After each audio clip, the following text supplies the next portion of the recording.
Так, мы в эфире. Я включаю нашу заставку. Крутая заставка. И начинаем. Ассаламу алейкум всем зрителям, всем, кто нас слушает сейчас или будет слушать потом. Это наш новый подкаст, и у нас очень интереснейший гость сегодня. Это Ахмед Цароев. Он работает в Тесла. И также сегодня вести этот эфир будут Хаваж Ашчаков и Берт Азиев. Валикум ассалам. Валикум ассалам. Как вы нас слышите, Хаваж, Ахмед, как со связью? Дела? Отлично. Раз, два, три. Нормально слышно? Да, все отлично. Так, если нас слышно, напишите, пожалуйста, в комментариях. Мы будем начинать. В общем, Ахмед Цароев, как мы про него узнали вообще?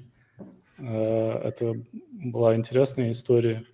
В одном из наших предыдущих подкастов мы беседовали с Заурбеком Цароевым. Если вы не смотрели, советую посмотреть, очень интересное интервью.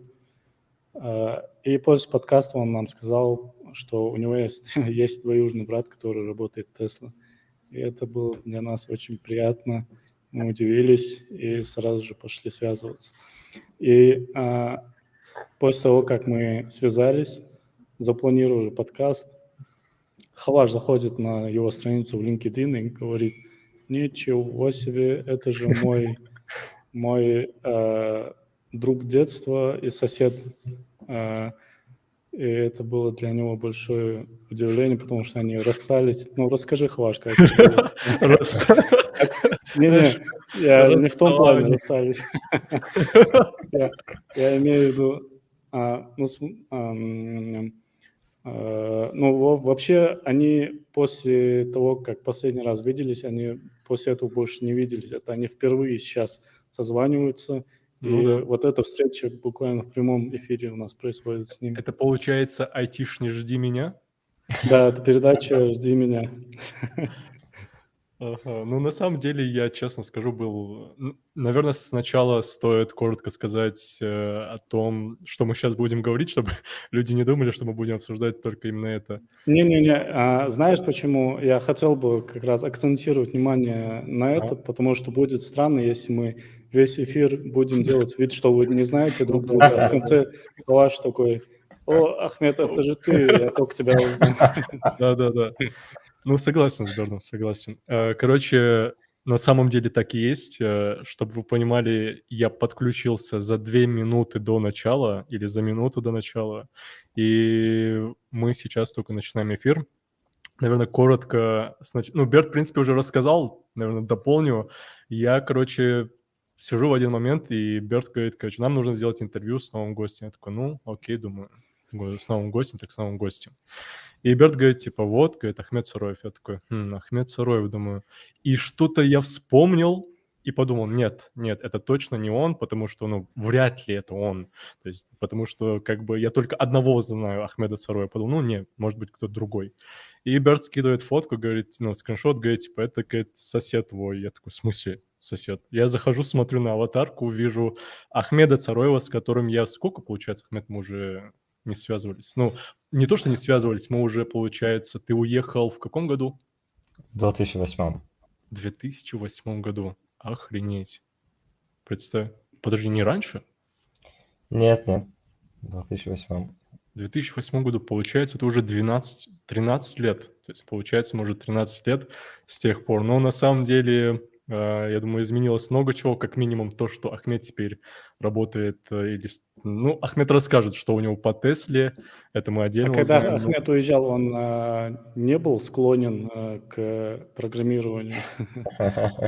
Чтоб ты понимал, наше самое интересное развлечение было это надутый мяч, в котором мы играли у нас на площадке. И это было нашим самым крутым развлечением. Ну и в том числе еще другие там всякие игры. То есть тогда вообще даже не было мысли о том, что там у Ахмеда или у меня может появиться даже компьютер.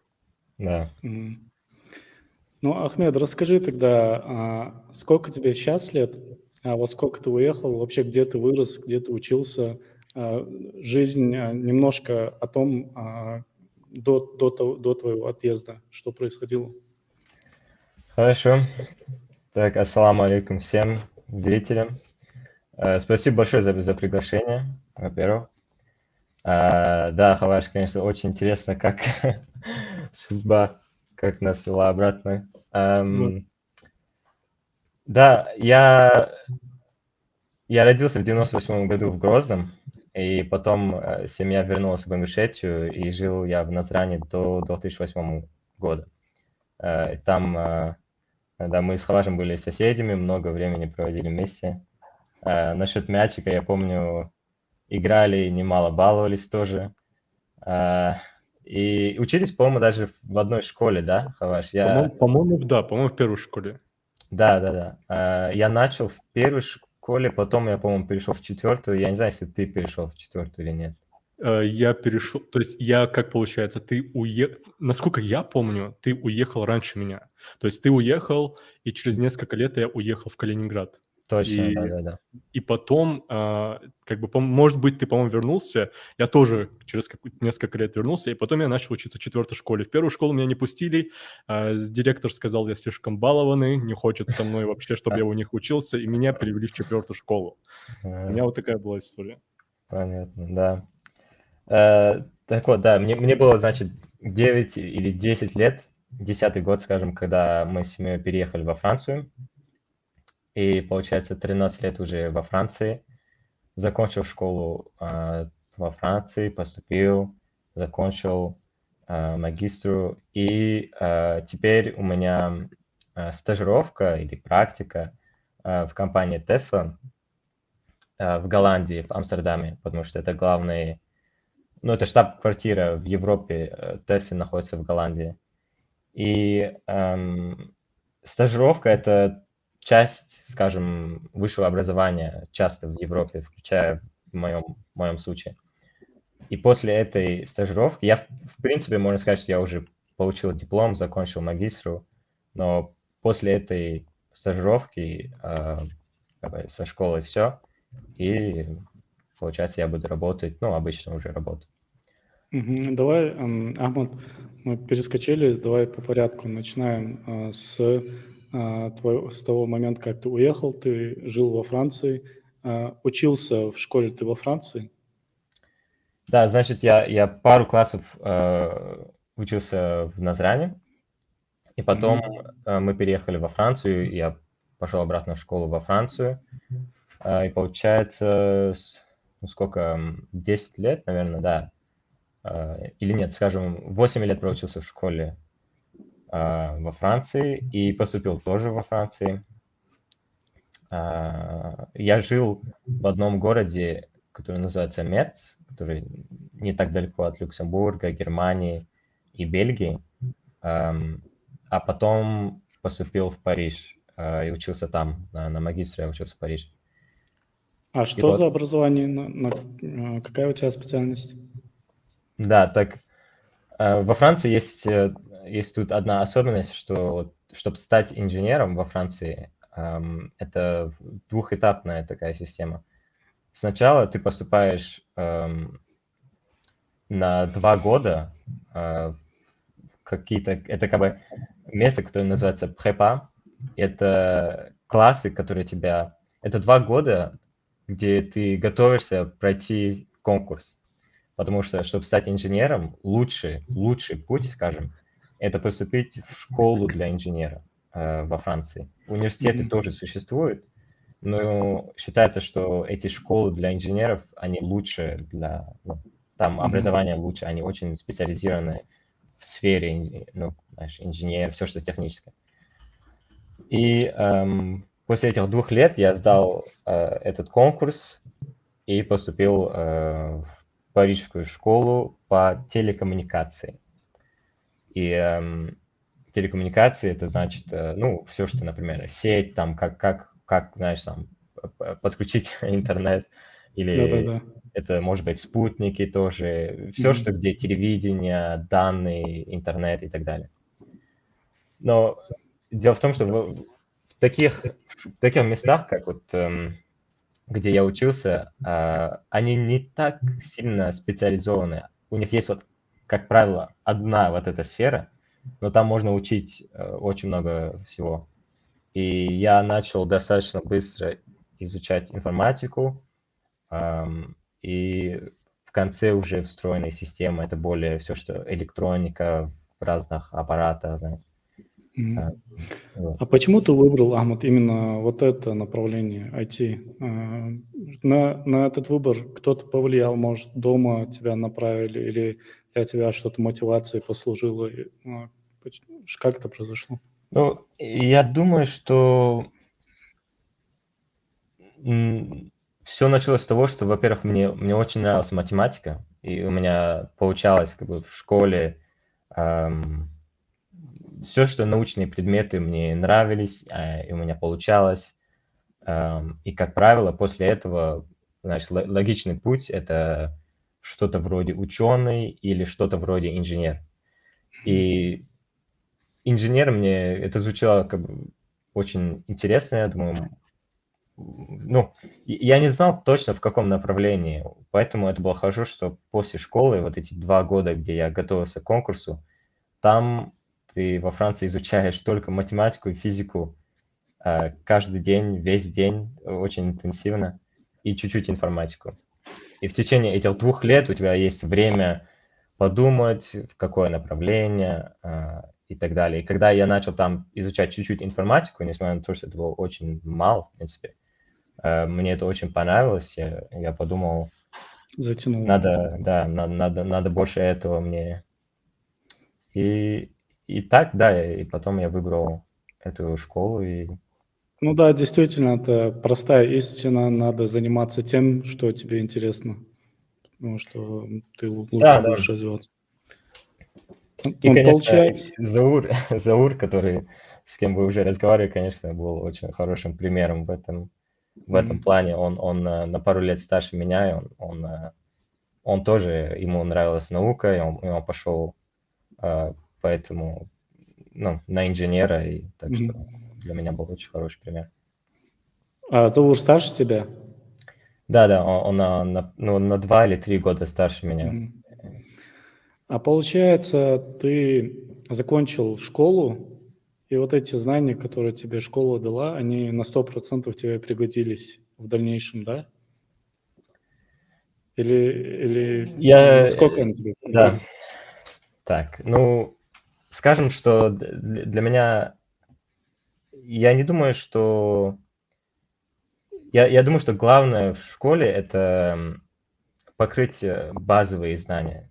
И надо особенно то, чему школа тебя учит, это как научиться чему-то новому. Или, знаешь, что тебе надо, чтобы войти в какую-то новую, знаешь, сферу, которую ты никогда не знал, которую ты никогда не видел, и чтобы у тебя там, знаешь, получалось. И, например, скажем, информатика, я прошел базовые как бы, знания, и после этого ты просто понимаешь, что ты понимаешь, как надо научиться чему-то новому, где надо смотреть, что надо делать. И это не только информатика, потому что информатика, в принципе, как я у тебя уже говорил, я не считаю себя программистом, я считаю себя более инженером.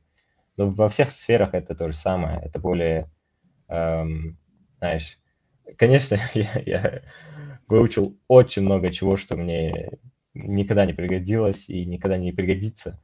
Но суть не в этом, суть просто, знаешь, развивать мозг и Да, дальше.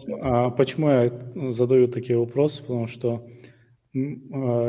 вот есть такое мнение, и многие так считают, что именно в России преподают немножко устарелые знания, то есть невостребованные. Если это языки программирования, то это какие-нибудь языки, которые уже больше не используются нигде и так далее. Но получается, в вашем случае образование, оно современное и востребованное. Хоть и база, но эта база получается современная.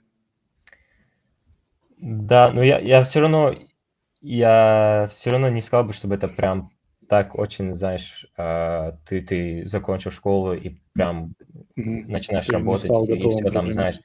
Да, я думаю, что для эту критику можно и сказать про французское образование. То же самое можно сказать, потому что очень сложно для преподавателей, для университетов следить за тем, что делают компании, и, знаешь, идти как бы вместе с ними и предлагать те же, знаешь, там, языки программирования, например. Не то, что это невозможно, но это не так просто, скажем. И я думаю, что они даже не стремятся к этому, они не считают, что это плохо, они просто понимают, что если они преподнесут такое образование, которое позволит студентам потом научиться чему-то новому, это достаточно хорошо. Этого хватает. Так, Ахмад, скажи, так ты, получается, школу уже закончил? Или ты ее заканчиваешь? Закончил. Уже закончил. Сразу после того, как ты закончил школу, чем ты занялся дальше? Что ты начал сразу искать работу или что? Ну, у меня стажировка и практика – часть образования. Это условие, чтобы получить вообще диплом. Значит, первые 2 года – это чисто обычные уроки, математика, физика и так далее. Потом ты поступаешь в школу для инженеров во Франции, и каждое лето тебе надо найти практику и работать фактически. Ты работаешь как обычный, знаешь, человек в течение 3 месяцев, иногда 6 месяцев. И у меня было уже несколько вот таких практиков. И Да, я это вот, заметил у тебя в профиле на LinkedIn, несколько мест работы. У тебя даже есть практика в космическом агентстве. Ты, получается, там тоже практиковался, да? да. И компании, и такие организации, как Европейское космическое агентство, они это прекрасно знают, и у них есть очень много мест специально для стажеров, которые большинство из них после этой практики должны еще закончить школу, как бы они возвращаются в школу и заканчивают. Некоторые из них проводят практику, которая считается окончательной или, знаешь, там, последняя, такое типа название имеет. И это просто последний этап твоего высшего образования. И это то, что я сейчас делаю.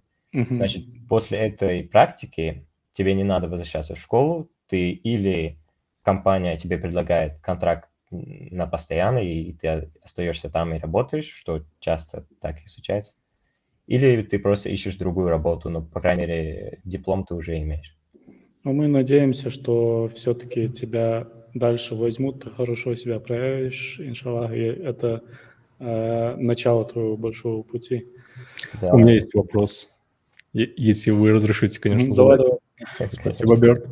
Вопрос у меня к Ахмеду Цароеву. Ахмед, ты когда именно начал это все учить? И самое главное, причина. Так. То есть у тебя, наверное, надо была, знаешь, подумать. там, типа, какая-то мотивация, или ты сидел такой, типа, вау, типа, Билл Гейтс. Ну, да, ну как ты, в принципе, и говорил, тогда, когда я жил в Назране, компьютеры, вся эта... Я вообще не думал об этом. Я даже думал, что компьютер — это что-то, знаешь, не мог себе представить, да, что у меня он будет, что я буду уметь им пользоваться и так У далее. нас была игротека, помнишь? Игротека, да, точно. Где игротека 5 была. рублей 5 минут было. Ну, база у вас уже была точно. Да. И потом, когда мы переехали во Францию, через пару лет мы начали использовать... В нашем городе было тоже что-то типа... Я не знаю, как точно это называется. Это как игротека, только там компьютеры, но там люди не играют, там они, знаешь... Ну, они, в принципе, делают что хотят. Там просто компьютеры для людей. И мы начали туда ходить. И изначально это было просто чисто, потому что надо было что-то там, знаешь, там распечатать или что. И там я начал использовать компьютер, и мне это очень понравилось. И просто этот интерес как бы так появился, и начал интересоваться всей техникой, телефоны, компьютеры, интернет. Потом в моей семье я начал, знаешь, там все меня спрашивали там насчет, если надо в чем-то разобраться в компьютере, и я начал как бы быть IT-экспертом дома. И с этого момента я уже знал, что я хотел, знаешь, работать или учить что-то связанное с информатикой и с этой сферой. И потом, правда, все это время я не программировал. Программирование я начал достаточно поздно по сравнению с многими, которые начали это очень рано. Я начал это, в принципе, когда я поступил уже. И да, потом я начал смотреть на разные другие сферы, кроме информатики, что может быть интересно. Мне очень повезло с практикой, которую я нашел. И с этого момента я уже... Я часто тоже думаю с точки зрения компании, какая компания интересна, и потом интересна ли эта сфера или нет. Так что вот. Вот Яхья Картоев спрашивает, чем ты занимался в космическом агентстве? Какого рода практика была? Да, так я вот до практики в ТЭС я был в Европейское космическое агентство. До этого я был в другой компании, которая тоже в этой сфере, только это частная компания в Люксембурге. Чем я занимался? Это тут уже достаточно более технический вопрос. Попытаюсь кратко это объяснить. Есть спутники, которые компании или организации или государства запускают в космос, они позволяют, это фактически телекоммуникации. Ты можешь, например, они отправляют или передают данные. И ты можешь, например, иметь телевидение через спутник. Это когда ты ставишь вот эту большую белую тарелку Триколор. и направляешь ее в космос, ты ее направляешь на там, где спутник находится над Землей.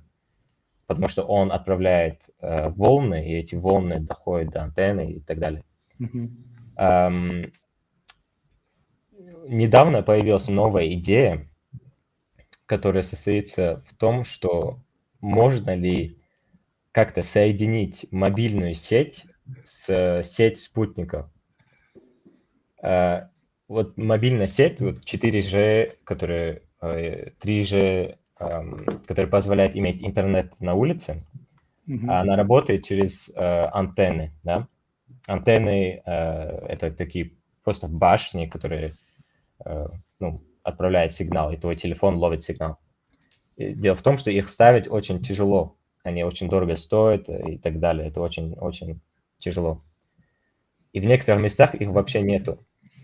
Но спутник, он находится в небе, и тебе фактически только нужна одна тарелка. И идея такая, если можно взять вот эту одну, знаешь, стационарную антенну для телефона, соединить ее, чтобы спутник отправлял данные на эту антенну, тогда мобильную сеть можно расширить и покрыть места, где нету вообще связи.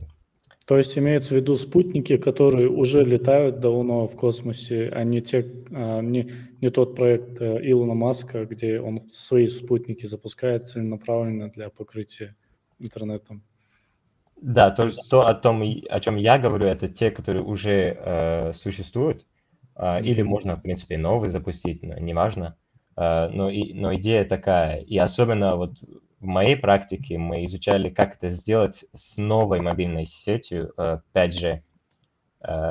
И вот эта организация, Европейское космическое агентство, она ничего не продает, это не компания, но они стремились соединить мобильные сети и сети спутников. Это, конечно, это фактически эксперимент, это идея. Нет гарантии, что это сработает, но мы проводили эксперименты с этим. В итоге оказалось, что это работает, просто не все так просто, надо посмотреть, если это выгодно и так далее. И когда это агентство делает такое исследование, она потом вызывает эти частные компании и говорит, вот, мы это попробовали, это работает, как насчет, если вы попробуете это сделать и так далее. И я работал над этим. Вот получается, что вся твоя практика, она так или иначе связана с космосом, со спутниками. Ты случайно выбрал именно это направление или как-то осознанно? В принципе, случайно, да.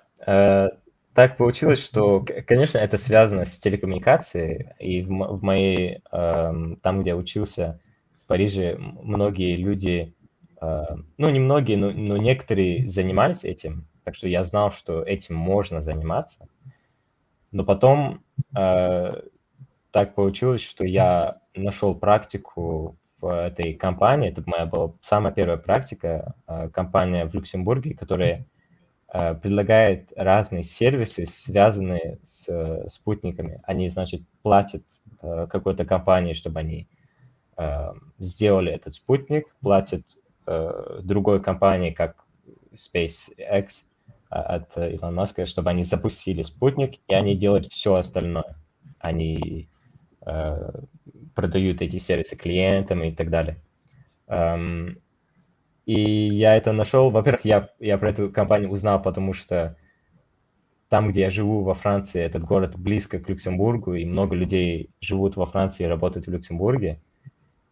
И получается, это была фактически это одна из единственных компаний технических в Люксембурге. И я хотел жить дома и работать, знаешь, недалеко. И подал туда, мне очень понравилось, и да, и получается, я продолжил. Да.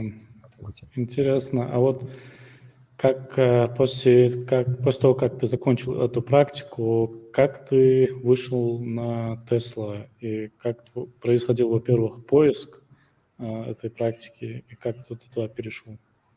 И ты же сейчас находишься в Амстердаме, Да. Получается, ты переехал из Франции в Амстердам, да? Да. Специально. Да. Ну, в Тесле я хотел сюда попасть уже давно. С самого начала, самой первой практики я начал искать и пытаться попасть в Теслу. Так что это не так, что я прям, знаешь, во-первых, они не ко мне пришли, это точно. Ты поставил цель и достиг этой цели, это отлично. Да. Ну, очень повезло, конечно, это все было не просто. Мне очень повезло.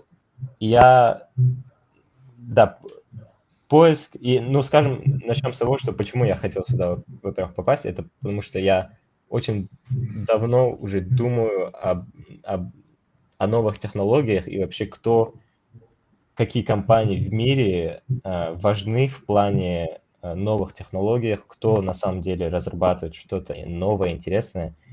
И из всех, которые я, знаешь, изучал, мне показалось, что Tesla были одни из самых лучших. На передовой. Да, и из-за этого я хотел сюда попасть.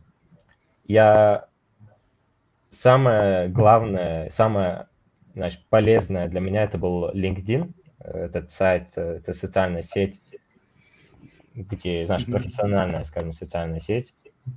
Там не только можно найти, какая компания кого ищет, как бы такие анонсы, типа мы ищем инженера, мы ищем стажера, а также можно найти людей, которые работают в этих компаниях, и можно им написать. Так что я делал, это я находил людей, которые работали в Tesla, и просто писал им, и говорил, меня Tesla очень интересует, я ищу практику, могу ли я с вами поговорить, или ищете ли вы стажера в вашей команде и так далее. И на удивление, многие мне ответили, сказали, да, можно поговорить. И вот так у меня было по-моему, у меня было 4 собеседования до того, как меня наконец-таки взяли на 5-й раз. Эм, ну, параллельно я тоже, как обычно, отправлял свою кандидатуру на сайте Tesla. И вот так, я с ними разговаривал, иногда, там, знаешь, там что-то не подходило, и меня не брали, и в конце мне предложили эту стажировку, и я... Смотри, Ахмед, такой вопрос. А сколько тебе было тогда лет, получается, когда вот ты вот начал уже подавать эти заявки, типа, можете меня почекать? Получается, мне было 21, ну, 20-21. Вот так. Сейчас мне 23. Ага, то есть Да. получается, тебе... То есть ты вот сидел и такой, типа, подам заявки в те компании, где есть ребята, которые есть Tesla. И они сказали тебе, да, окей, давай посмотрим. То есть это были руководители или просто сотрудники компании? Да, я могу тебе сказать, я разработал целый алгоритм вокруг этого всего. А, Да, ну, во-первых, они этого ожидают. Значит, стажеров много. Например, вот сейчас со мной, ну, конечно, в Тесле много людей вообще работает, но сейчас со мной где-то 65 стажеров. Не то, что напрямую со мной Ого. работает, но Мгм. да, понимаешь, в Амстердаме, их немало. И вообще, как бы, все компании это знают, это очень стандартная процедура. Студенты ищут стажировку и так далее. Так что они прекрасно это знают. И Такой... Ну, продолжи, потом вопрос задам. да, и вот то, что я думал, это что когда ты отправляешь свою кандидатуру на сайте, ам, это, конечно, хорошо, но дело в том, что очень много людей отправляют свою кандидатуру. Многие из них вообще не квалифицированы. И твоя кандидатура, если тебя после этого не приняли, это не значит, что, знаешь, что они увидели твою кандидатуру, прочитали, подумали и отказали. Не совсем. Это чаще всего они даже не увидели твою кандидатуру, потому что они просто их очень много, они пару из них читают, выбирают одну кандидатуру, все, как бы выбрали, наняли этого человека, и остальные, они автоматически вылетают. На самом Но, деле красавчик. Ты четко сделал, что взял и прям обратился кому надо.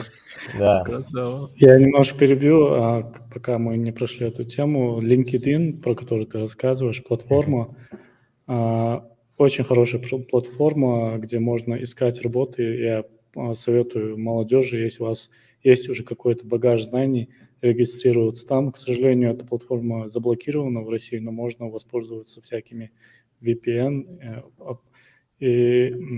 И, кстати, там в LinkedIn работал тоже Ингуш, работал над этой платформой.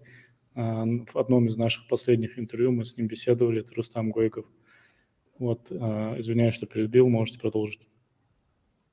да, это очень... Я слушал это интервью, очень удачное. Это очень важный сайт и очень полезный. И если есть какие-то похожие сайты русские, это тоже прекрасно. Но суть в том, что почему это вообще работает, это когда ты человек, который нанимаешь людей, это тоже, это нелегко. Это всегда есть доля риска. Ты берешь нового человека, ты не знаешь, кто он, что он. В интервью он может себя показать очень, знаешь, там, прекрасным человеком, но на самом деле это все не так. Тогда, когда ты видишь, что человек напрямую тебе написал, вроде пишет хорошо, выглядит, знаешь, там, ну, мотивирован, и тогда у тебя уже ты намного более уверен в своем решении, скажем. Поэтому им нравится, не то, что им нравится, но это всегда плюс, когда ты написал кому-то, который, оказывается, тоже ищет человека, и, знаешь, Но для них это на самом деле большой плюс, потому что я, исходя из того, как я собеседую людей, я вижу, что когда человек просто к тебе приходит, чисто, знаешь, прийти на работу ради того, чтобы деньги получить, и такие люди сразу же замечают. То есть это несложно это заметить. А есть такие, которые чуть ли мне не нужны деньги, просто дай мне возможность работать. И таких людей ты прям замечаешь, как вот у них горит, они хотят что-то вот делать, просто дай им. И, вероятнее всего, они заметили, что ты один из этих, и такие, давай-ка попробуем. Ну, а возникает тогда такой вопрос, Ахмед. Смотри, получается, ты сейчас на стажировке, а тебе за это платят? Да. В этом Хорошо. тоже очень повезло. Это Теперь я тебе гарантии в этом нет. задам вопрос, который задает практически любой ингуш, иначе ингуш не сможет жить, если не задаст этот вопрос. Но задам более аккуратно. Можешь назвать вилку? Ну, то есть диапазон от и до, сколько денежек дают на стажировке? Да, это без проблем, потому что для зарплаты стажеров, она, в принципе, публичная, ты можешь это найти. Зарплата стажеров – это не так, как зарплата обычного работника, где ты можешь, там, знаешь, там зависит от много чего, ты можешь торговаться, знаешь, там акции, не акции и так далее. Стажерам всем платят одну сумму денег. В Tesla платят, ну, тут тоже есть разница, где ты работаешь, в какой части мира, я имею в виду. В Амстердаме в Tesla платят 750 евро. 750 евро. Да. И это, конечно, мало для жизни в Амстердаме, потому что Амстердам очень дорогой город, на удивление дорогой. Когда я был в Париже, и, конечно, в Париже мне очень повезло, потому что государство дает стипендия студентам, у которых, ну, у родителей доход знаешь, понимаешь, невысокий. Но даже Париж, мне показалось, был дешевле, чем Амстердам. Ну, короче, 750. Я сейчас плачу я сейчас живу, у меня 7 метров в квадрате, я плачу 665. О, нифига себе. Да. И то, даже с этим повезло. Это могло быть 700, могло быть больше, чем зарплата. Но недавно, надо сказать тоже, что недавно, и буквально пару дней назад нам всем прислали имейл и сказали, что повышают зарплату стажерам на 1000 евро. Теперь это 1000 евро в месяц. Отлично. Да. А у тебя бывает свободное время, Ахмед, на подработку? Насколько ты загружен как стажер? Ну, ты работаешь как обычный работник, что означает, что если официально я работаю 38 часов в неделю, получается с 9 до 5 примерно. Однако в многих компаниях, особенно американских компаниях, люди работают больше, чем знаешь, минимальное количество. Но в выходные это, в принципе, свободное время. На выходные тебя никто не заставляет работать. Некоторые продолжают работать. Если я сейчас открою телефон, я уверен, что я увижу, знаешь, там с работы какие-то имейлы.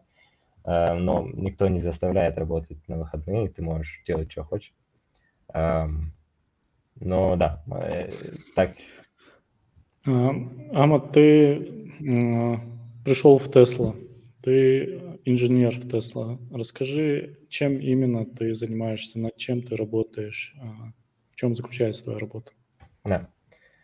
Я работаю над Superchargers. Superchargers – это станции, которые заряжают машины Tesla. Это Они то, чего такие нет в даже... России давно и долго не будет. Да, к сожалению. Не знаю, насчет долго не будет. По-моему, они планируют построить там... Я не уверен, я не знаю насчет Ну, к России. концу света, может В быть. В Москве, может быть, есть, но я имею в виду в общем по России доступно. Да, Ну, чтобы можно было поехать из Москвы, к примеру, до Ингушетии и по пути заряжаться. Вот так. да, жалко, конечно. Я даже не знаю точно почему, потому что все-таки Россия большой рынок. Не знаю, может, какие-то там законы или что. Ну да, это станции, вот как заправки для обычных машин, то же самое для электрических машин. Они, знаешь, вот ты примерно метр высотой, у тебя такой типа шнур, и ты заряжаешь свою машину. И вот эти станции, это только для машин Tesla. Существуют другие станции от других компаний, конечно.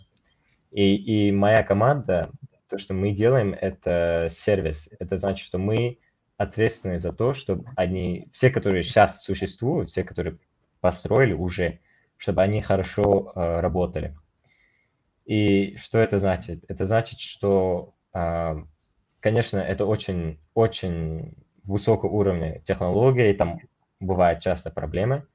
И когда проблемы, мы должны, как инженеры, понять, в чем проблема, и туда отправлять людей, чтобы они починили. Мы должны им сказать, что починить, как починить.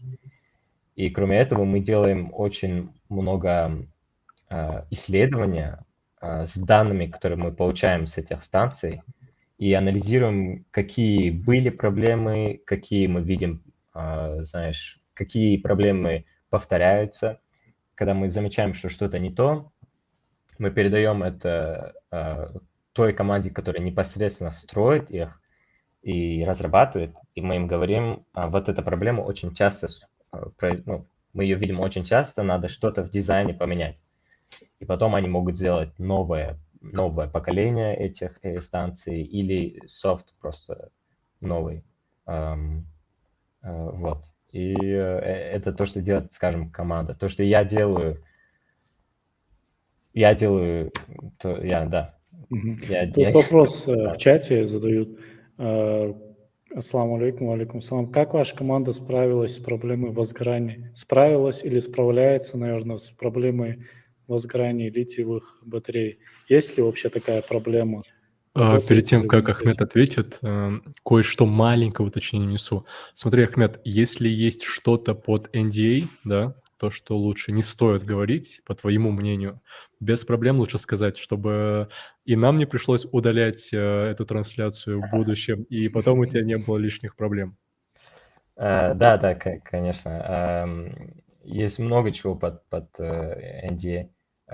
Все, что я могу сказать, это то, что публичная информация да, все, что публичная информация. Вопрос был про... То, что мы сами можем в Гугле узнать. Забить запрос. Так, можете повторить вопрос?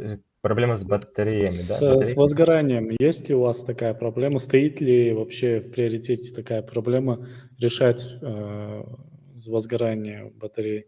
Бывают ли такие случаи у вас? В смысле, что они загораются, взрываются и так далее? Да, может быть, ваши станции зарядные, они при зарядке могут что-то там произойти, возгорание или что-то такое. Ну, во-первых, я думаю, что да, скажем, мы знаем все проблемы, мы их изучаем и активно пытаемся решить. Это 100%. Я думаю, что мало людей оценивают, насколько Tesla следит за безопасностью в плане машин, в плане этих станций, в плане у себя на работе, в заводе, по всем планам. Машины с Tesla, они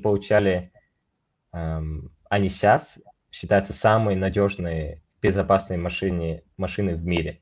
По крайней мере, если смотреть с точки зрения Соединенных Штатов, у них есть государственная комиссия, которая дает оценки всем машин и определяет, насколько они безопасны. И Tesla машины всегда номер один. Ну, не всегда, я имею в виду, сейчас они номер один. Tesla очень, очень сильно следит за этим. Те случаи, которые вот были, где машина взрывалась из-за батареи и так далее, как правило, это все намного более, знаешь, сложнее, чем кажется. И клиенты бывает так, что не всегда честные, и если их Может, кто-то отверткой ковырялся, Да. проник в батарейку и взорвалось, потом идут и говорят, что ваши батарейки ненадежны. Да, такое есть. По крайней мере, да, ну, как именно, вот что в плане, скажем, что в плане как бы работы мы делаем, я не совсем могу сказать, потому что я не совсем знаю тоже. Но я могу сказать, что это очень-очень важный вопрос в Tesla. Очень важный. Мгм. Амад, расскажи, какой у вас формат работы сейчас? Мы знаем, что везде пандемия, все переходят на удаленный формат. Как работаете вы, в офисе или удаленно? У нас сейчас как хочешь, в принципе. В Амстердаме, по крайней мере. В Амстердаме ты можешь приходить... Ну, совсем недавно это было... Ты можешь приходить в офис максимум раз в неделю. Сейчас это убрали, и сейчас как бы, ты можешь приходить, если хочешь, ты можешь оставаться дома, если хочешь. Но все зависит... То есть не совсем если хочешь, все зависит от твоего начальника, твоего менеджера, твоей команды. По Как он... требованию. Да, Мгм. да. У нас, вот непосредственно моя команда, у нас два офиса. Есть один обычный, где, ну, обычный, просто компьютеры, ничего особенного. Туда я иногда хожу, но там особо делать нечего. Многие люди предпочитают даже дома работать. Но так как то, что мы делаем, это достаточно техническая работа, у нас есть еще в другом городе другой офис, где там более, скажем, лаборатория, э, цех, завод, все в одном, скажем. И там мы можем делать эксперименты, уже там все аппараты, знаешь. Туда, конечно, надо ходить, если надо работать над этим. Ну, ты в основном все-таки работаешь удаленно, да, получается? Да, ну сейчас вот сейчас я работаю над новым проектом, где мне надо там быть физически каждый день. Но если я бы не работал над этим проектом, тогда да, и на Мгм. удаленке, а когда хочу, могу прийти в офис. А расскажи про офис. Я думаю, многим интересно, какие у вас условия в офисе? Выглядит ли это как офис Гугла, где у тебя куча там мест, где можно отдыхать, развлекаться, там спортивные залы, какие-то там столовые, кафешки? Как у вас устроен этот офис? Мне кажется, еще больше всех даже интересует вопрос, самый главный вопрос. Ты видел Илона? Офис. Э, Так, отвечу на оба вопроса. К сожалению, нет. Это не совсем как у Гугла и Microsoft и самые эти типичные компании Силиконовой долины. Нет, и это не так, и это специально сделано, что это не так. Илон уже говорил про это несколько раз, что он не хочет вот эту, эм, знаешь, культуру, что работники приходят в офис, чтобы, знаешь, там отдыхать или развлекаться, или чтобы прям им надо столько развлечения, чтобы быть мотивирован. Он считает, что если ты или тебя работа интересует, и ты будешь работать достаточно хорошо, или если тебя это не интересует, ты вылетаешь. Эм, Илона я не видел пока. Я знаю, что он приезжает в Амстердам. А, Кстати, интересно, ты его назвал. В России его Илоном называют, а у вас, видимо, ударение на О. Илон. Илон. Ну да, да. Ну, может, я не знаю, я не знаю. Я не знаю, если прям все так его называют, но да, Илон. Ну, по крайней мере, да, он бывает в Амстердаме иногда, хотя, ну, если он там, это чисто, чтобы напрямую, вживую поговорить с людьми, там особо делать нечего. Сейчас он будет все больше и больше, если он будет прилетать в Европу, он будет в Берлине, где Tesla там стоит огромный завод. Но ты Там, его видел сам лично? нет, нет. Не видел? Тут спрашивают, на каком языке ты программируешь? Ну, вот язык программирования, который освоил. Что Да. за язык? Сейчас Python и для базы данных, ну, SQL, SQL. Но опять же, я не считаю себя программистом, просто так получается, что программирование — это большая часть нашей работы, но я по титулу не программист, ну, как бы по работе не программист. Для нас программирование — это чисто, знаешь, как бы устройство, которое нам помогает в нашей работе. SQL, потому что нам нужна база данных, Python, потому что нам нужны разные алгоритмы, чтобы анализировать эти данные. Но все, знаешь, так, это чисто потому что это помогает. То есть это больше будет просто, скажем так, плюсом, если ты будешь знать еще программирование к своей работе. А в плане зарплаты, думаешь, она увеличивается?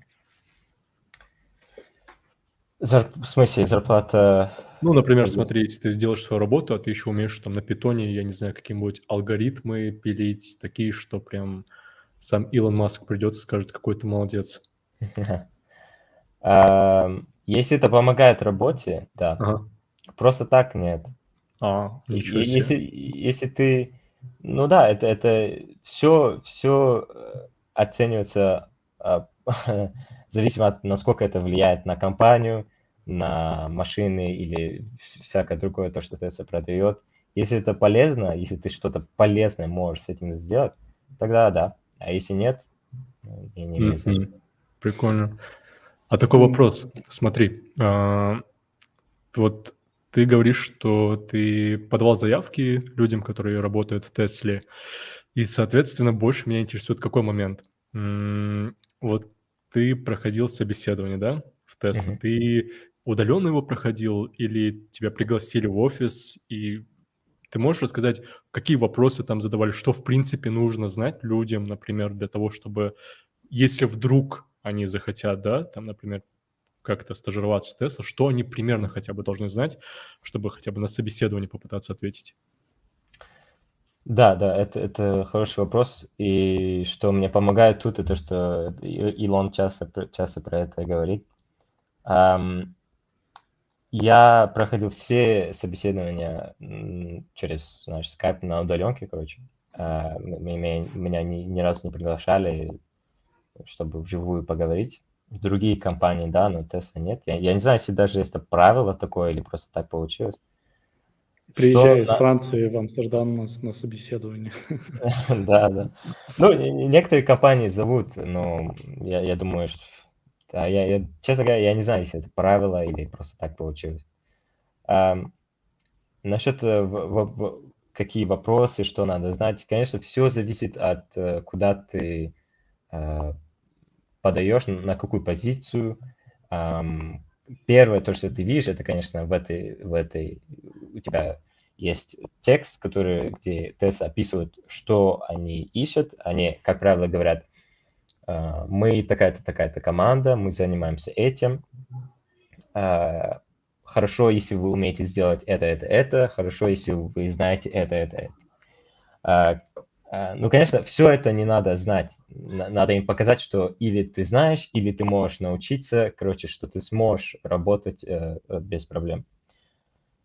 Потом в плане, вот то, что Илон часто говорит, это что надо показать, что ты, я не знаю, вот, ну, у него это на английском языке фраза, которые он часто говорит, evidence of exceptional ability. Надо доказать, что у тебя есть какие-то особенные навыки, или что ты когда-либо сделал или работал над чем-то особенным, тяжелым и, скажем, интересным, скажем так. И когда ты с ними разговариваешь, они будут у тебя спрашивать, и для них даже образование особо не имеет значения. Неважно, где ты учился, там, какие у тебя были баллы, у тебя красный или зеленый или желтый диплом, что ты фактически умеешь делать, что ты сделал в прошлом, что ты можешь показать, это для них самое важное. И я думаю, то, что мне сильно помогло, по крайней мере, когда меня взяли, это когда я это сделал, это я им показал проект, над которым я работал в предыдущей практике. В смысле, конечно, я тоже там подписал контракт, я не мог все рассказать, но я им показал картинку и сказал, вот что я сделал, вот что было тяжело, вот как я решил эту проблему. И это им дает это для них очень хороший знак, потому что они знают, что хорошо, вот конкретный пример работы, значит, он умеет он умеет как минимум, сможет он сделать то же самое, и у него есть уже какой-то опыт, знаешь, в решении каких-то тяжелых проблем в сфере, где мы работаем, скажем. И это сильно помогает. Такой вопрос, Ахмат. Раз ты работаешь в Tesla, логично, что ты должен копить на Tesla. Ты копишь ли ты на Tesla? Катался ли ты на Tesla? Да. Ну, коплю ли я на Tesla? Копить сейчас мне не очень просто. И вытираешь слезу такой. Да, я не так много зарабатываю, чтобы копить пока. Но для когда время придет, когда я смогу себе позволить эту Tesla. Конечно, очень хорошо, что у них сейчас есть Model 3, который, ну, все равно дорогая, но все равно дешевле, чем предыдущие модели.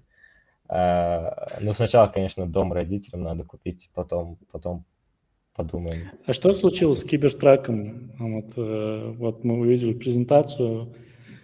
И что это было? Это больше маркетинговый такой ход? Или это реально проект, который собираются запустить или уже запустили? Да, вот это вот хороший вопрос, потому что есть большая разница между Tesla и другими компаниями, что я четко помню одну презентацию от Google, где они показали что-то сверхъестественное, и потом в итоге это никогда не вышло. В ближайшие много-много лет я абсолютно не ожидаю этого от Tesla. Tesla не делает фактически вообще маркетинг. Они не рекламируют машины, они, знаешь, там, спонсоры, знаешь, там, они никогда не делают такого. Они разрабатывают машину, запускают Делают машину. хороший продукт, и он сам себя рекламирует. Да. Так что вот этот Cybertruck, который на вот этой одной презентации видели, его на самом деле сделали, команды над этим работают. Был другой ивент в Нью-Йорке, где они его, по-моему, даже несколько их показали, и люди на ними катались. Я не знаю, когда его запустят, но тот факт, что эта машина, которая в ближайшие несколько лет будет часть, знаешь, того, что Tesla предлагает, это 100%. Филиал в Амстердаме Tesla, он занимается исключительно зарядными станциями или кроме этого там еще другие направления есть? Тут много чего. Конечно, и многое связано с тем, что есть какие-то особенности в Европе по сравнению с Америкой. Есть другие законы, другие правила. Даже для нас, для моей работы, вот станции, которые заряжают машины, как это назвать? Вот этот аппарат, который сама ручка, фактически, который ты берешь, чтобы заряжать, она другая в Европе. Это не то же самое, что в Северной Америке. Штекер. Штекер, да, штекер. И, конечно, многие работают над этим, над особенностями Европы, над особенностями зоны, где они находятся. Ну, а так мы работаем над всем. Конечно, машины тут не производят, потому что это будет в Берлине, но тут финансы, HR, все, в принципе, все, что можно. Хотел спросить про Starlink, но потом вспомнил, что это никак с Теслой не связано. Но как ты думаешь, вот мы, сидя здесь в Ингушетии, видели спутники Илона Маска, которые пролетали над нашими головами. Как ты думаешь, скоро ли нам ждать глобальный интернет? Я думаю, да. Я изучал Starlink, когда я работал в космическом агентстве. Эта идея не новая, конечно. Это уже другие компании пытались это уже сделать. Есть похожие системы, которые сейчас существуют, но ничто не сравнить с Starlink. Это совсем другой уровень. Потому что, во-первых, у SpaceX есть огромный плюс, это что у них есть ракеты. И самая большая проблема в этой идее, это что тебе надо очень-очень много спутников, потому что они, знаешь, они не так высоко над Землей, поэтому их можно видеть. И это стоит очень дорого. И тебе надо как-то покрыть эту стоимость. И если у тебя есть своя ракета, тогда это уже стоит намного дешевле. И, конечно, в плане как бы, технически эта система намного лучше. Так что да, я ожидаю достаточно скоро Starlink. И тест, который мои коллеги делали в Голландии, Starlink, они имели... У них получалось... Это был максимум, конечно, но у них получалось 250 мегабайт как бы down, 100-150 up, что очень быстрый интернет, я считаю. Так что, да, это очень хороший проект. А вот задавались вопросом многие, когда увидели вот цепочку этих спутников. По сути, единственное на Земле, которое имеет какой-то нетронутый человеком вид, это небо, звездное небо. А значит ли это, что нам в будущем придется наблюдать бесконечную цепочку спутников? Или это, или они не будут видны, они как-то выключат лампочки, и они не будут светиться? Да, ну, во-первых, надо понимать, что почему их видно, во-первых, скажем. Когда ракета отправляет спутник в космос, у каждого спутника есть определенная позиция, где он находится над Землей. Самые огромные спутники, они находятся 36 тысяч километров над Землей. Это очень высоко. И вот эти спутники маленькие, намного меньше, как Starlink, они находятся 500-600 километров над Землей. Но ракета, это не так, что, знаешь, это не такси, не так, что она тебе довозит до этой точки, тебя там оставляет и обратно. Засветила уши. И ракета запускается в космос до определенного момента. Оттуда эти спутники вылетают с этой ракеты, и они сами потихоньку поднимаются до своей позиции. И вот эти спутники Starlink, их видно только в момент, когда они поднимаются потихоньку до своей позиции. Когда они дошли до этой точки, их уже не видно. Потому что сейчас, если ты можешь посмотреть, их не видно. И их не будет никогда видно. И надо... Это очень обнадеживающая новость, на самом деле. И надо не забывать, насколько там много места. Многие говорят о том, что там загрязнение, хорошо, но я не знаю, машины тебе мешают, когда ты выходишь на улицу, ты же... Ладно, бывает авария, но не так, что... А представь себе, небо это как земля, только еще шире и шире и шире. Да. И шире. Так что гораздо больше пространства в одной плоскости, чем на Земле. Да. У меня, наверное, есть вопрос. Раз уж вы так глубоко ушли про космос, то немножко хотелось бы спуститься вниз. И тут люди спрашивают. То есть есть вопросы, которых... Тут мне и технари даже в личку пишут, и в чатике тоже пишут. Тут есть два таких главных вопроса. Первый вопрос. Это, наверное, самый волнующий вопрос, наверное, тех, которые живут в Ингушетии и хотят, например, переехать там куда-нибудь в Голландию, я не знаю, Амстердам, и уже начать как бы идти в сторону Тесла. Как ты думаешь, что нужно знать школьнику или студенту, например, для того, чтобы достичь хотя бы, быть близко к этой цели?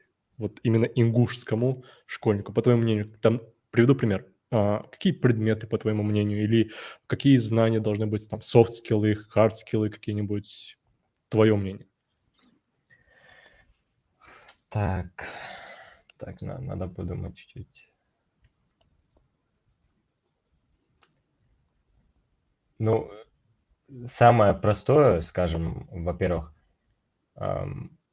ну, смотри, всегда надо думать с точки зрения, можешь ли ты прийти и или же, скажем, работать сразу, создавать что-то, участвовать в работе, или можешь ли ты научиться? Мгм. Многие, скажем, например, математика, да. И я буду говорить с точки зрения для инженеров, потому что другие Ну да, сферы я да-да-да-да. особо Да, не именно знаю. вот этот вопрос, наверное, интересует. Да. Скажем, математика, да. Математика – это очень широкий предмет, все тяжело знать. Но это особо не важно, если ты знаешь все или нет. Главное, у тебя есть базы, ты уже изучал что-то достаточно тяжелое, и как так получается, что, знаешь, ты переходишь с одного класса на другой, изучаешь что-то новое, и в один момент у тебя получается, потому что у тебя есть уже какие-то навыки, и ты можешь понять, как сделать что-то новое. Это самое, в принципе, главное. Можешь ли ты... Мгм. Программирование – это то же самое. Программирование без интернета намного сложнее, чем с интернетом, потому что ты заходишь, смотришь, как это сделать, окей, пробуешь, получилось, не получилось, повторяешь и так далее. Так что это самое главное. Я думаю, что не надо переживать за то, что, знаешь, там есть вот эти 100 пунктов, мне надо каждый из них знать. Это не совсем так. Потом, что хорошо и что самое важное, я бы сказал, для Тесла, это если ты можешь доказать, что ты уже сделал что-то тяжелое и интересное, что ты решил какую-то тяжелую проблему.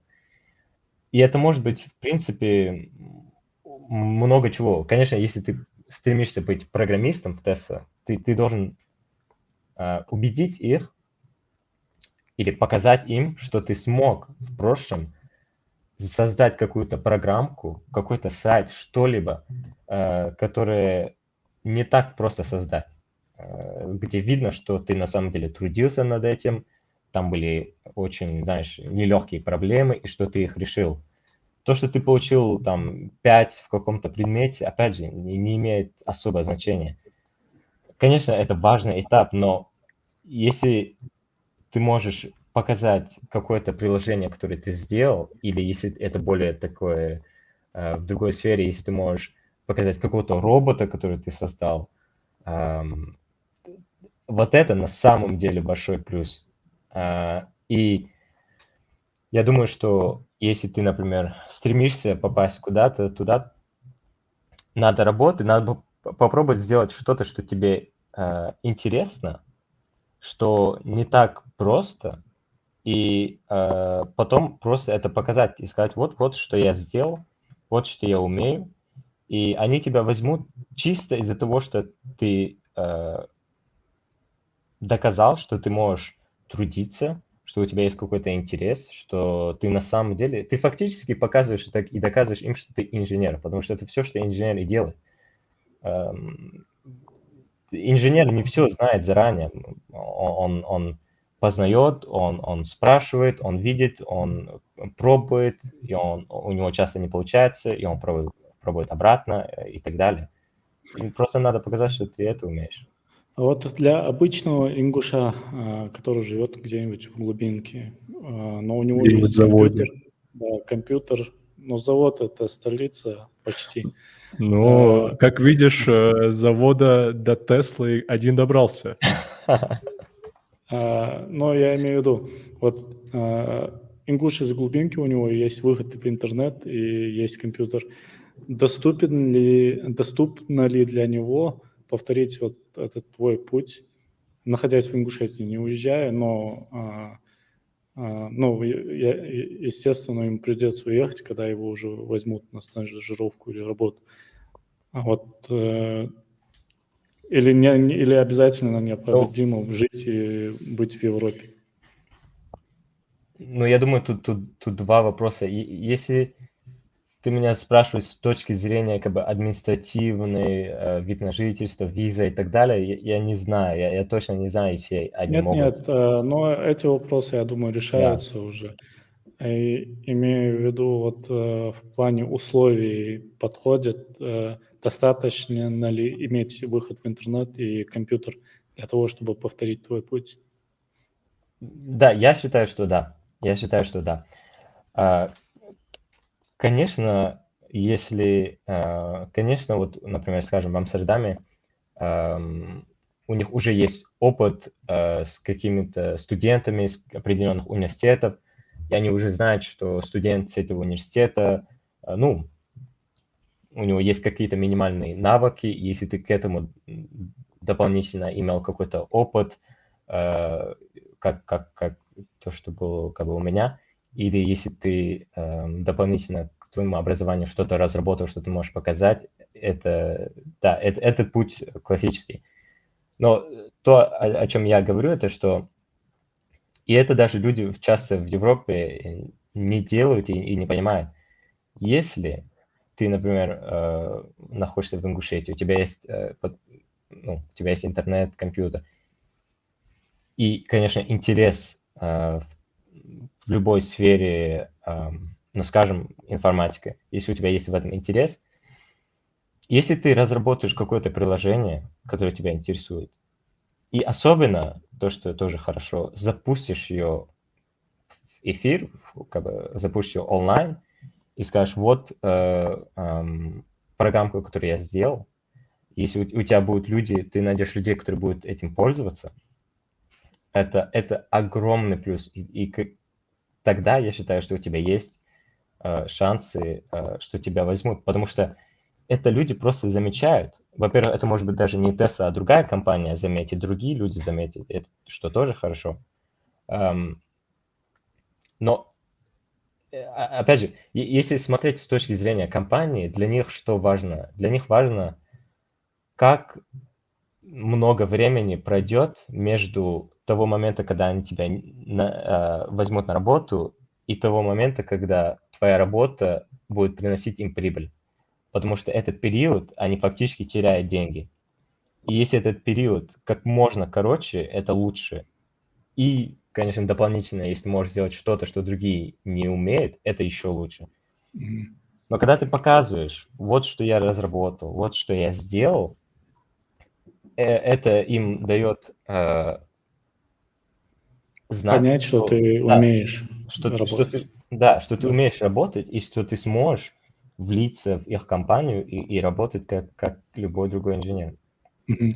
Амат, еще один-два вопроса. Вообще очень много вопросов хочется задать, но у нас уже час с лишним длится интервью. Наверное, будем уже скоро завершать.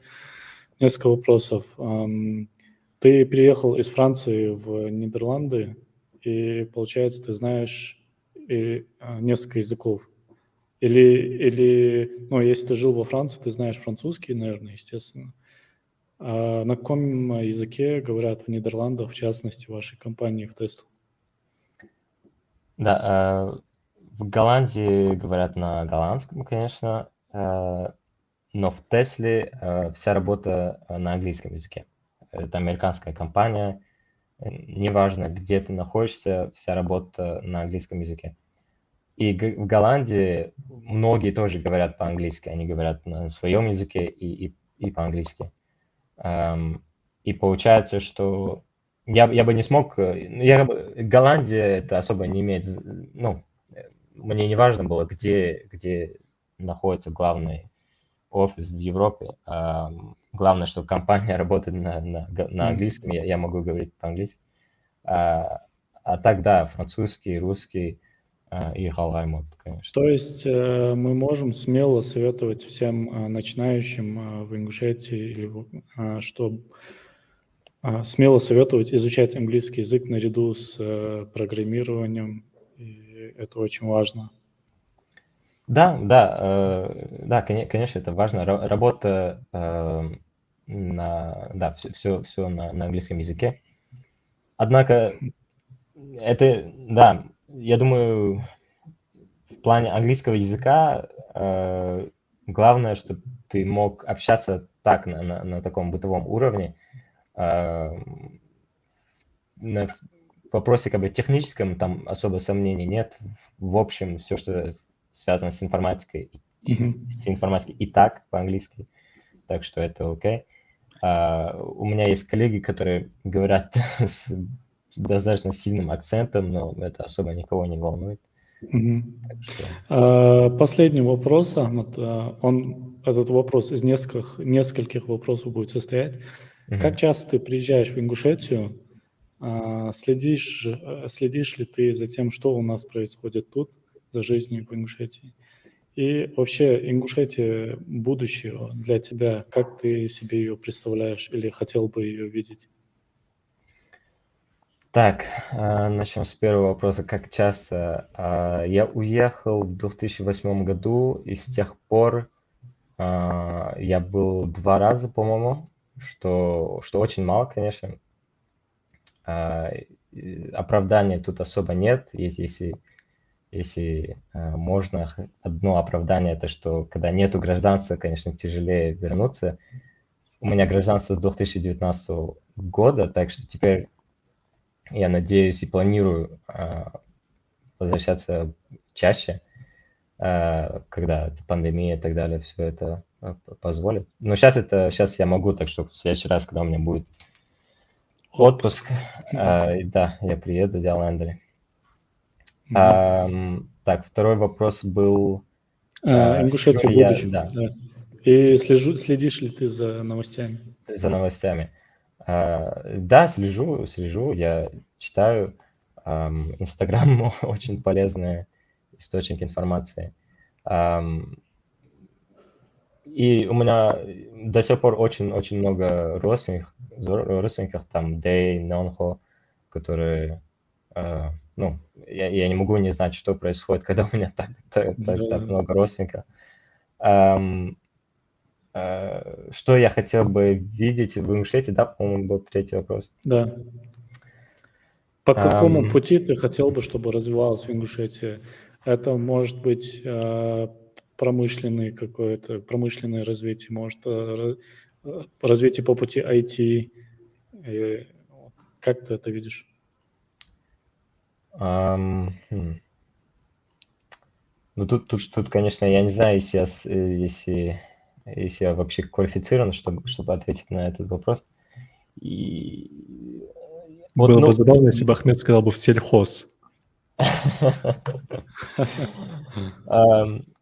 Но определенно, я думаю, у нас очень много талантливых людей. Тут сомнений у меня вообще нет никаких.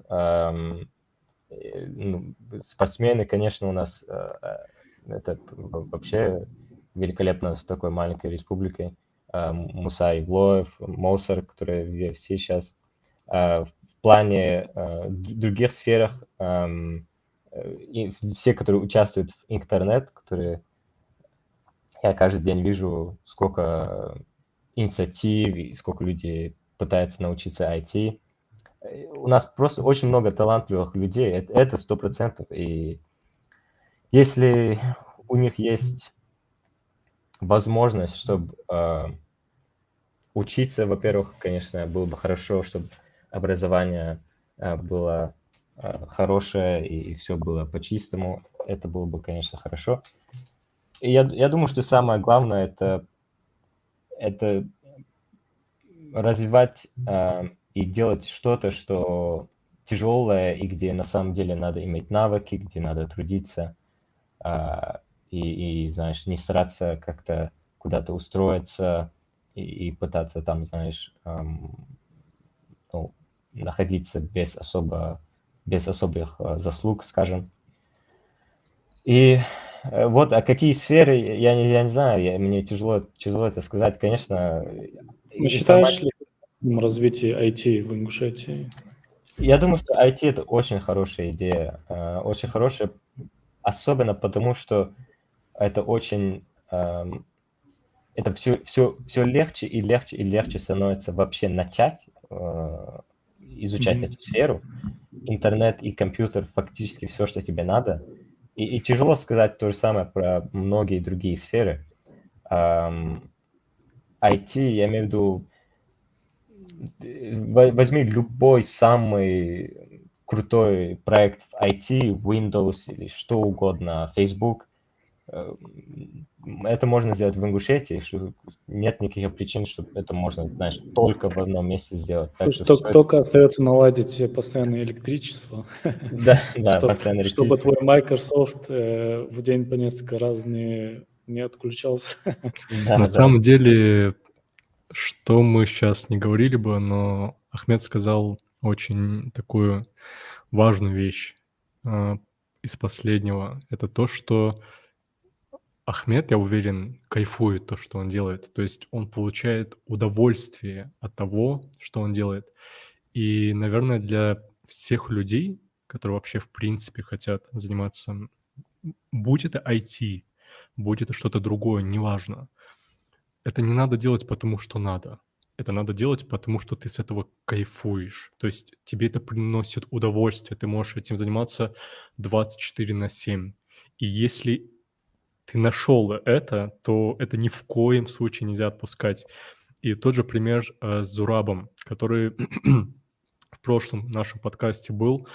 Он тоже про это, в принципе, говорил, как и Ахмед, что делать надо то, что тебе интересно. И вот эти люди — это как бы живой пример вам. То есть, конечно, есть ограничения в плане локации, да, что ты живешь в Ингушетии, ты не можешь уехать, но у нас сейчас 21 век, и мы просто можем зайти в Google и можем забить, что нужно знать инженеру, который будет работать там в Tesla, что нужно знать тому, который будет работать в Microsoft, куда двигаться. Если вы просто приложите усилия в этом плане, то, мне кажется, остальное — это просто дело времени.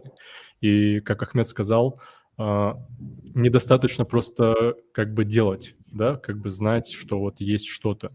Нужно пробовать, создавать, придумывать. С первого раза не получится, со второго раза это не работает так, что ты придумал и все, это работает. Это надо, наверное, очень много пытаться и прикладывать сил для этого. И Ахмед сделал все, что возможно в его силах, чтобы... И причем сделал очень хитро, я бы сказал.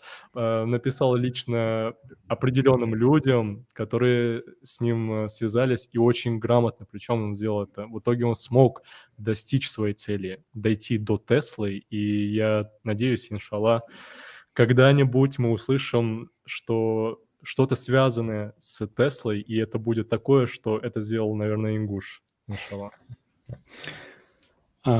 Пишут, есть ограничения в виде родителей. Вот как раз-таки хотел обратиться к родителям, если они смотрят, что сегодня IT — это не просто там люди, которые сидят за компьютерами и играются. Это очень серьезная, очень востребованная, очень перспективная профессия. И мы советуем как минимум, чтобы вы познакомили своих детей с этим направлением. Пусть они попробуют, интересно это им или нет. Просто у нас очень много талантливых детей, в принципе, потенциально крутых разработчиков или программистов. Просто проблема в том, что они не знают про это направление, и чаще всего родители их направляют на самые обычные экономист, юрист, доктор и так далее. Я думаю, уже нам пора понемногу завершать. Хотелось бы выразить большую благодарность Ахмаду за то, что он нашел время, подключился к нам. Мы очень рады, что мы узнали про него. Также хотим выразить благодарность Заурбеку, твоему брату, что он про тебя рассказал. И через него мы про тебя узнали. Зрителям, всем, кто нас смотрит, я хотел бы напомнить, что у нас есть сообщество IT-специалистов интернет. Мы базируемся в Телеграме. В описании к этому стриму будет ссылка на это сообщество. Приходите, если вы интересуетесь, если ваши дети интересуются, приводите всех в сообщество. Здесь помогают, здесь дают советы, здесь делятся опытом, и здесь можно найти работу, также можно найти заказчиков. Приходите все. И на этом, я думаю, нам пора прощаться. Дярасхал Ахмад, Всё. еще раз. Дярасхал Ахмад, было приятно услышать. Я думаю, это наш не последний созвон. Баркал, Дярасхал, что пригласили, очень приятно. И я тоже хотел сказать, очень поздравить вас вообще с этой инициативой. Вы большие молодцы, что создали интернет. Очень интересное сообщество и очень полезное. Я надеюсь, что люди будут участвовать и подключаться к этому. И мы, конечно, под последние слова, я имею в виду, я прекрасно знаю, насколько того, чего я добился, мне очень-очень много повезло. Это не только, знаешь, мне очень повезло. И если я могу чем-то поделиться, если я могу кому-то помочь, я сделаю это с удовольствием. И как вы сказали, то, что важно, это что есть иногда некоторые информации, которые просто это надо один раз понять, и с того момента, когда ты это понял в плане IT, что можно что-то сделать, это достаточно, и ты можешь добиться очень много. Опять же, Баркал вам, Дярасхал, Соломошем, всем, кто смотрит, и надеюсь, будем еще разговаривать. Все, Дярасхал, всем ассаламу алейкум. На этом, думаю, мы Валейкум. можем завершать. Да, и надеюсь, это не последний наш стрим с тобой, поэтому всем ассаламу алейкум. Пусть Аллах. Адикхал,